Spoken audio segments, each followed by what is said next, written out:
Muito bem, olá amigos, olá amigas servidoras. Começamos agora pelas redes sociais do nosso sindicato, mais um Servidor em Foco, que vai ao ar sempre a primeira sexta-feira de cada mês, na página do Facebook SSPM Rio Preto. Mas, excepcionalmente, este mês, março, decidimos que o programa vai acontecer no dia de hoje, dia 8 de março, Dia Internacional da Mulher, como homenagem a todas as mulheres que nos acompanham. O programa tem como objetivo principal debater temas e assuntos de interesses da comunidade e dos servidores públicos. No programa deste mês, como já adiantamos, vamos falar sobre a data de hoje, o Dia Internacional da Mulher. E para falarmos sobre esse dia e a sua importância, vamos conversar com a jornalista e servidora municipal aqui de Rio Preto, a Marcela Moreira. Marcela, agradeço a participação aqui no programa Servidor em Foco. Muito obrigada, Sérgio. É um prazer conversar com você, com toda a audiência também do sindicato. Eu espero que esse tempo que a gente vai passar juntos sirva para a gente trazer informação, estabelecer mesmo um diálogo com a nossa comunidade. Para falarmos e para a gente iniciarmos agora, vamos falar um pouquinho sobre o Dia Internacional da Mulher. Como surgiu essa data, que ela é comemorativa, mas é um dia também, não somente de comemoração, mas como de reflexão e também de luta. Como surgiu a comemoração 8 de março, Dia Internacional da Mulher? Então, Sérgio, falam muito sobre um incêndio que ocorreu numa fábrica têxtil no início do século XX, e onde várias mulheres operárias morreram ali trancadas dentro daquela fábrica. Mas na verdade a origem do Dia Internacional da Mulher ela é anterior a isso, né? Os especialistas eles têm um consenso de que ela surgiu a partir de uma proposta de uma militante, a Clara Zetkin, que era uma alemã. Ela participava de um congresso socialista e ela propôs então essa data porque ela e outras mulheres já militavam em relação aos direitos das mulheres trabalhadoras, né? Se a gente lembrar, naquela época as jornadas de trabalho eram superiores a 14, 16 horas de trabalho. Era muito comum que as operárias fossem trancadas dentro das fábricas, né? E os relógios eles eram confiscados ou cobertos para que elas não tivessem controle do horário mesmo de trabalho, que só o patrão tivesse. Elas não tinham descanso semanal, muitas vezes, as crianças precisavam também ficar naquele ambiente. Então a Clara, junto com outras mulheres, ela era alemã e ela mobilizava uma luta muito grande. Então eu acho importante a gente fazer esse resgate que é anterior a 1900, porque a ideia de que a data surgiu de um incêndio como se fosse um fato passivo em que as mulheres não conseguiram reagir não é fiel à realidade. Na verdade, o incêndio faz parte desse contexto, desse movimento histórico que vinha de muito antes e que estava completamente relacionado à luta por direitos dessas mulheres, né? Então a gente está falando aí de 1890 pelo menos, né? A gente já tinha publicações naquela época pelos direitos das mulheres, pela luta de igualdade, reivindicação salarial, carga horária. Então é desse lugar que surge o 8 de março. Essa luta ela foi desenvolvida inicialmente na Europa e depois se expandiu para os demais continentes. Exatamente. Agora falar um pouquinho sobre você, né? O que te levou, ou te leva ou levou a se envolver nessa luta pelo direito para as mulheres? Então, essa questão, ela me pega já há bastante tempo, porque primeiro que eu acho que todo mundo deveria se engajar nessa questão. A gente não tem o privilégio de ignorar, porque os dilemas, os desafios das mulheres, eles estão presentes na sociedade o tempo todo, né? Então todos nós deveríamos nos aliar a essa luta. Mas, no meu caso específico,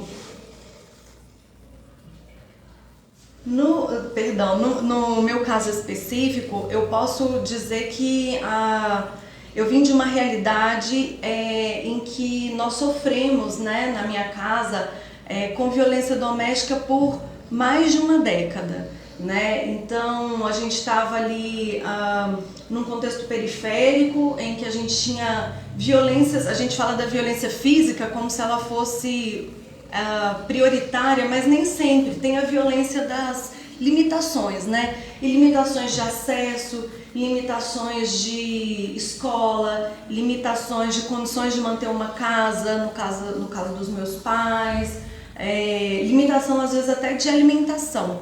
E isso tudo somado é um ambiente muito fértil para que outras agressividades e masculinidades mal colocadas apareçam, né? Então estou dizendo tudo isso porque o meu pai praticava violência doméstica, né? E hoje eu procuro ter um cuidado de entender que, de certo modo, ele também foi vítima de uma sociedade que ensinou que homens são homens quando eles se sentem no poder, seja empregando a força, seja empregando a palavra. E minha mãe, mesmo sem usar essa palavra, por exemplo, feminista, né, ou qualquer coisa do tipo, ela sempre foi uma guerreira. Então, acho que o meu comprometimento com essa pauta vem desse lugar de entender que se nós quiséssemos alguma coisa, que a gente precisaria pegar e lutar, né? E no caso, minha mãe sempre falou, por meio do estudo. Estuda, corre atrás, que vocês vão ter o lugar de vocês no mundo. E nós vencemos a violência, nós vencemos a miséria e tivemos, obviamente, muito cuidado, assim, muitas condições para transformar essa situação. Então é desse lugar assim que a questão das mulheres me pega muito. Agora falar um pouco, já que a gente já tocou um tema de violência, existem vários tipos de violência. Já tive a oportunidade de entrevistar algumas pessoas que muitas vezes a gente pensa na violência física, mas existem diversos tipos de violência cometido e, infelizmente, contra as mulheres. Esse número ele é grande e de várias formas. É a violência econômica, é a violência psicológica, que muitas vezes é deixada de lado. E a gente tem uma realidade cruel em Rio Preto. Os números mostram isso, mas os noticiários mostram isso, o número de feminicídios, o número de agressões, né? Nesse começo de ano já tivemos, infelizmente, mais do que um feminicídio em Rio Preto. Eu queria que você falasse um pouquinho dessa realidade violenta da cidade de Rio Preto, que é um reflexo do país, mas como nós vivemos em Rio Preto, é essa realidade que a gente vive aqui e é uma realidade que, infelizmente, continua, ela não diminui. Exatamente. Nós tivemos momentos alarmantes, né? Como há 2, 3 anos atrás nós tivemos, num período aí de 13 meses, 11 feminicídios, que é uma taxa assim absurda, né? Se fosse um já seria absurdo por si só, mas é fato que nós, infelizmente, somos representativos dessa cultura que é machista e que desvaloriza a vida das mulheres, que pensa nas mulheres como propriedade e quando alguma coisa não sai como as pessoas esperam, no caso como os homens esperam, as mulheres acabam sendo vítimas dessas violências. Eu trouxe aqui alguns números, vou fazer uma cola, viu gente, porque a gente não lembra de cabeça exatamente, mas que é muito importante para a gente entender qual que é a gravidade da situação.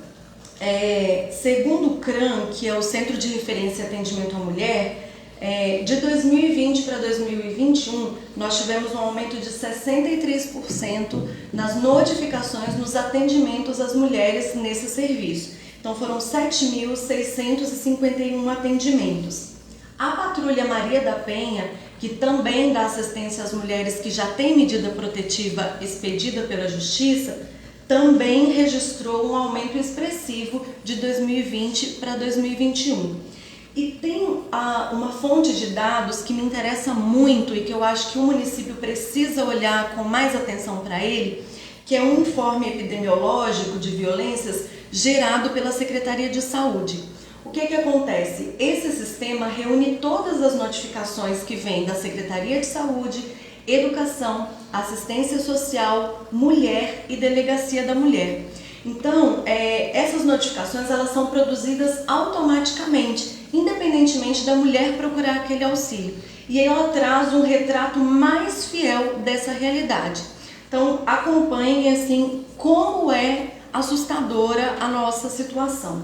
Em 2019 foram produzidas 2.087 notificações. Em 2020 foram 2.149 e no ano passado foram 2.480 notificações. Então, apesar de todos os esforços que não têm sido pequenos, nós temos uma situação de agravamento, né? E vale lembrar que essas violências elas acontecem principalmente contra mulheres de 10 a 69 anos, mas sobretudo na faixa etária dos 20 aos 60, né, a fase produtiva dessa mulher. Essa violência ela é praticada majoritariamente dentro da casa dessa pessoa, dessa mulher, e ela também é feita principalmente por cônjuges ou ex-cônjuges. Então, a gente sabe onde essa violência acontece e por que ela acontece. Na maior parte dos casos, a gente está falando de violência moral e psicológica, porque é assim que geralmente acontece, né? A humilhação, o desprezo, o controle. E aí a gente vai ter violência física, violência autoprovocada, que é quando essa mulher não consegue buscar ajuda e ela começa a ir contra a sua própria vida, inclusive, como uma maneira de pedir socorro. E é importante lembrar, né, nós temos esses dados que mostram a realidade de Rio Preto. Foi criada uma rede, eu queria que você falasse agora sobre essa rede de proteção criada em Rio Preto. E o que faltaria para isso efetivamente chegar mais? E sempre vem aquela questão, aquele velho ditado: em briga de marido e colher não se mete a colher, não. Tem que meter a colher, tem que ligar para a Patrulha Maria da Penha, tem que ligar para a Guarda Municipal, ligar para a PM, tem que denunciar, porque somente com a denúncia de quem observa, porque quem cala consente. Então, se você observa uma violência e não faz nada, você está participando daquela violência. A gente realmente precisa introjetar isso e viver pensando que a violência que a mulher sofre dentro de casa, a violência doméstica, ela não é um assunto particular, ela é um assunto público, ela é um assunto de interesse de toda a sociedade, porque afeta toda a sociedade, né? Essa mulher ela trabalha, essa mulher ela tem filhos, essa mulher tem família, outros parentes. Então, de algum modo, todos os elos dessa cadeia são também afetados. Então, muitas vezes essa mulher ela está num ciclo de violência em que ela ainda não deu conta de executar a denúncia, de registrar a denúncia, de pedir ajuda. Mas, mesmo que ela ainda não tenha chegado neste ponto, a sociedade precisa estar oferecendo esse auxílio por meio do poder público, mas não só. A sociedade civil organizada, os familiares precisam demonstrar que essa mulher ela vai ser acolhida e ela vai ser ouvida. Porque a gente também precisa saber que muitas vezes é o medo de não ser escutada, é o medo de ser desacreditada que faz com que muitas mulheres resistam a fazer ali um boletim de ocorrência, pedir ajuda, né? No que diz respeito a essa rede de atendimento, qual é a rede de atendimento para as mulheres que existe hoje em Rio Preto? Então, nós temos uma realidade privilegiada em relação ao país e até em relação ao estado de São Paulo, que é um estado desenvolvido, a gente sabe. Rio Preto tem hoje muitas frentes articuladas que incluem as delegacias comuns, Delegacia da Mulher. Nós temos a Vara da Violência Doméstica, que foi uma conquista recente, né? Uma reivindicação histórica, mas uma conquista recente, muito importante para dar celeridade nos julgamentos das questões de violência doméstica e familiar. Nós temos a própria Secretaria da Mulher, que faz um trabalho importantíssimo de articular esses públicos. Nós temos a Patrulha Maria da Penha, que comemorou 2 anos ontem e que é extremamente importante. Por quê? Porque é o agente de segurança acompanhando essa mulher que já tem uma medida protetiva para que ela não seja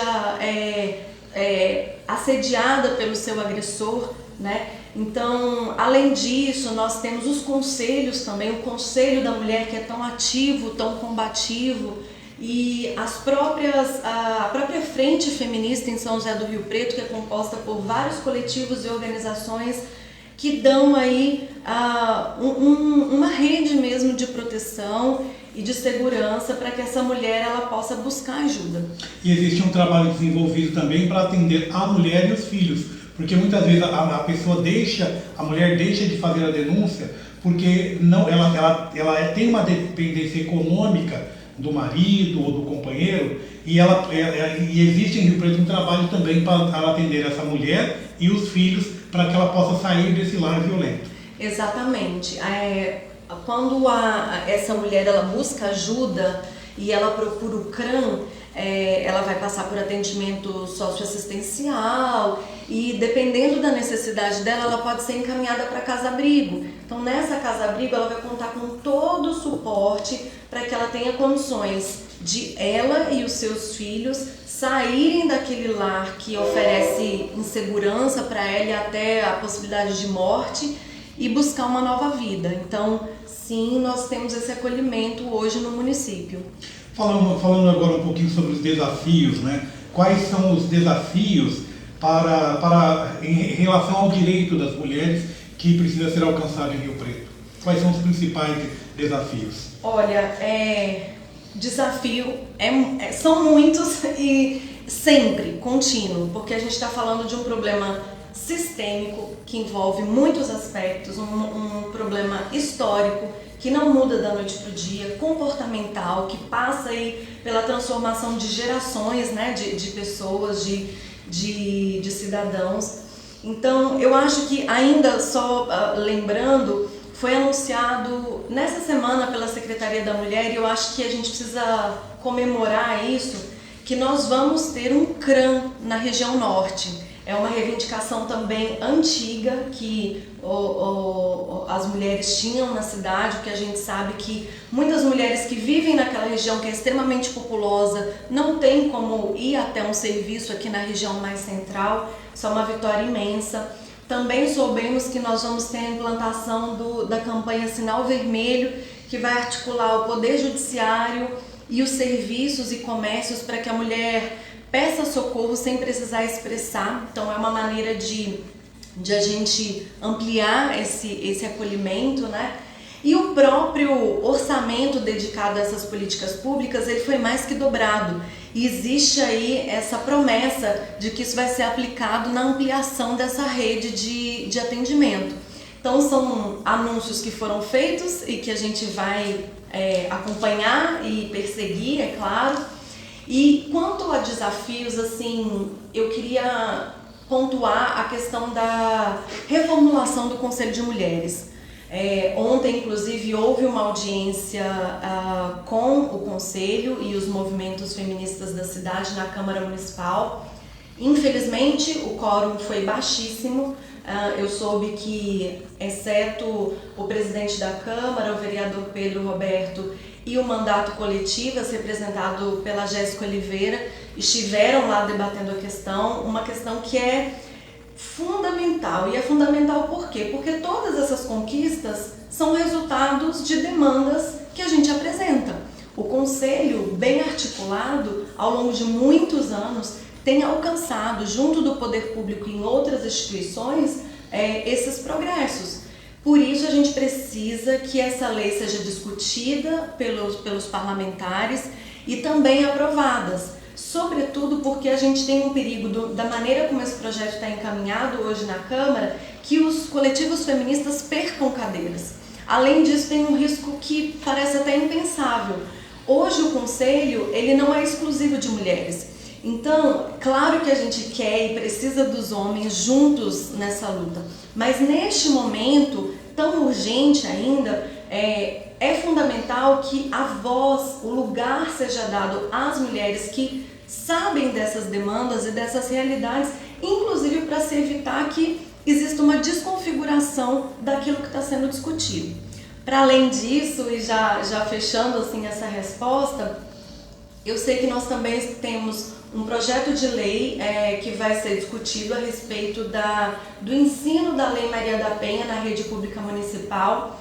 Ele é muito importante porque, como eu comentei, a gente está falando de uma revisão do que é ser homem, ser mulher nessa sociedade, no sentido de a violência não ser uma linguagem tão presente, sobretudo entre os homens. E isso passa pela educação de meninos e meninas que saibam respeitar, que saibam a equidade, a justiça e a igualdade. E um outro projeto também que visa a implantação de uma lista de empresas uma lista negativa, na verdade, que vai pontuar empresas que desrespeitam o direito às mulheres. Então, como a gente falou, não é uma luta só da sociedade, não é uma luta só do poder público, ela também passa pela iniciativa privada.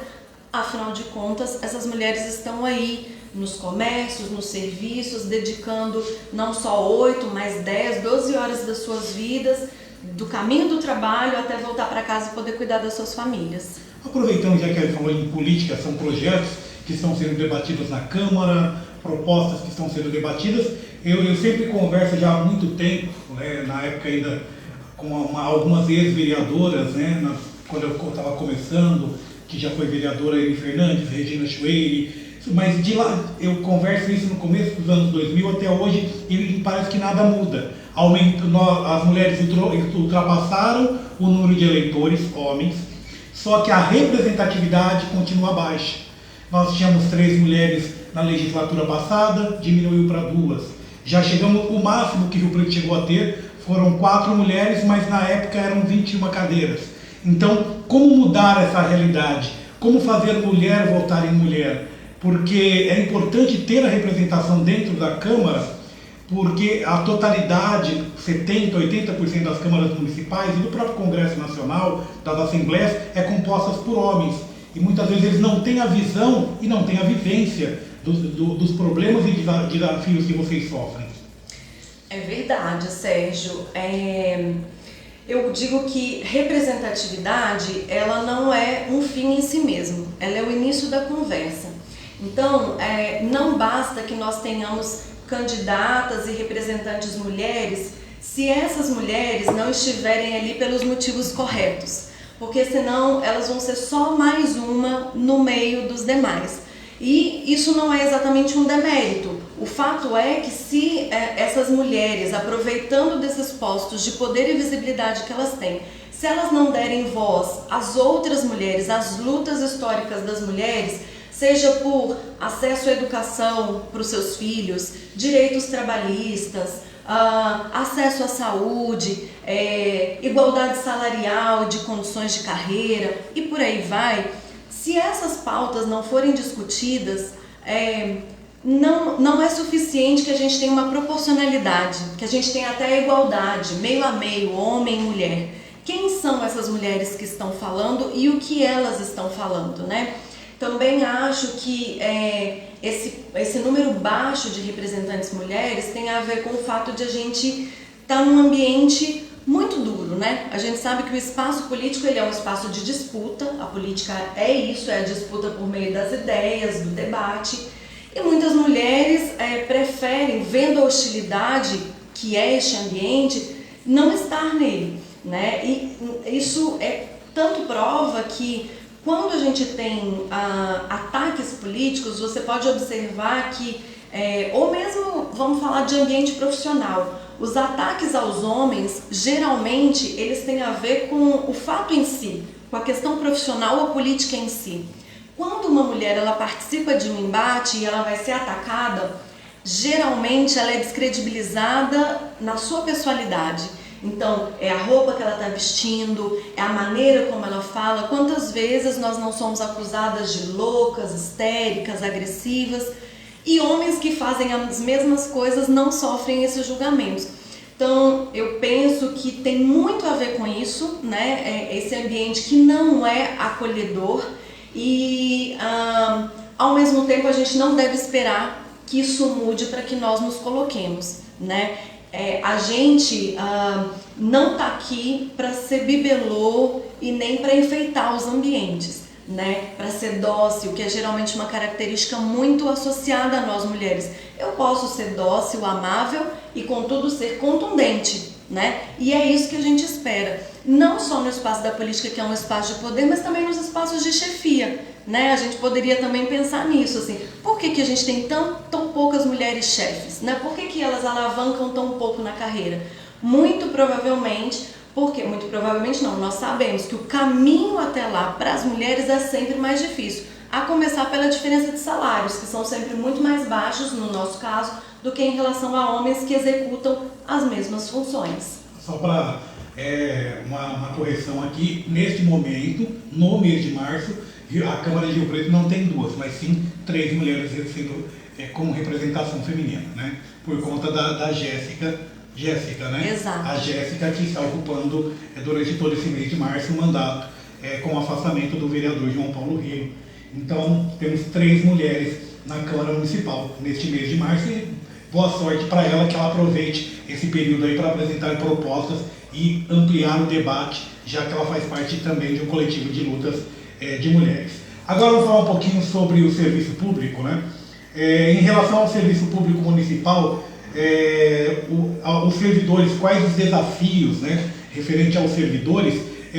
A parte do serviço público, a questão da chefia é aquela luta também, mas a questão salarial é uma questão que, pelo menos dentro do serviço público, não existe essa diferenciação, mas existem outros poréns que acontecem também com as mulheres dentro do serviço público. Ah, com certeza, né? Porque nós também somos uma empresa pública de certo modo, a gente está inserido nessa sociedade que é tão hostil às mulheres, né? A São José do Rio Preto já é há alguns anos, se não me engano há 5 anos, signatária dos Objetivos do Desenvolvimento Sustentável da ONU, né? São 17 objetivos. E isso é muito importante, porque isso é um norte, é uma agenda para ser seguida e cumprida até 2030. São metas que nós deveríamos alcançar enquanto sociedade riopretense. E dentre esses objetivos, a gente tem ali a redução da desigualdade, a equidade, eu anotei aqui, igualdade de gênero, redução de desigualdades, paz, justiça e instituições eficazes. Então, nesse sentido, eu penso que, assim, a gente vê a prefeitura, muitas vezes, como algo para fora, para o externo, servindo a sociedade. Mas nós também temos uma comunidade dentro da prefeitura. Nós estamos falando aí, acho que de 6 mil, um universo de 6 mil servidores e servidoras. Ou seja, muito da sociedade riopretense também está ali dentro. Então, eu penso que, considerando esses objetivos, que nós poderíamos ter, por exemplo, um olhar mais direcionado para quem são essas servidoras. Qual que é a nossa realidade? Quem são essas mulheres? Nós temos um censo que nos permite entender qual é a realidade dessas mulheres, como é o ambiente de trabalho delas, né? Hoje, inclusive, eu tive a oportunidade de publicar um artigo no site Daily News, em que eu falo dessas questões do trato dos homens em relação a nós, né? É super comum, não só no nosso ambiente de trabalho, mas nos diversos ambientes de trabalho, brincadeirinhas, né? Os gracejos masculinos, os olhares, medir as mulheres de cima a baixo, vozes que se impõem sobre o que a gente está dizendo, quando não, menosprezo ao que a gente está colocando, né? As próprias oportunidades, para quem são dadas as oportunidades de progresso, né? Quantas são as mulheres que estão em postos de chefia, enquanto mães, né? Quais são os desafios que elas enfrentam para conseguir conciliar a vida profissional, entregando o melhor como servidoras públicas, mas também podendo assistir nas suas casas. Então, eu acho que num primeiro momento a gente precisa lembrar que nós temos esses objetivos assinados e são objetos do desejo da administração municipal e que precisam também estar dentro do nosso dia a dia, nos nossos diversos setores e espaços públicos. Agora vamos falar um pouquinho, né? A gente chegando já quase ao final da entrevista do bate-papo, falar um pouquinho sobre a programação prevista para esse Março das Mulheres. Exatamente. Tem bastante coisa.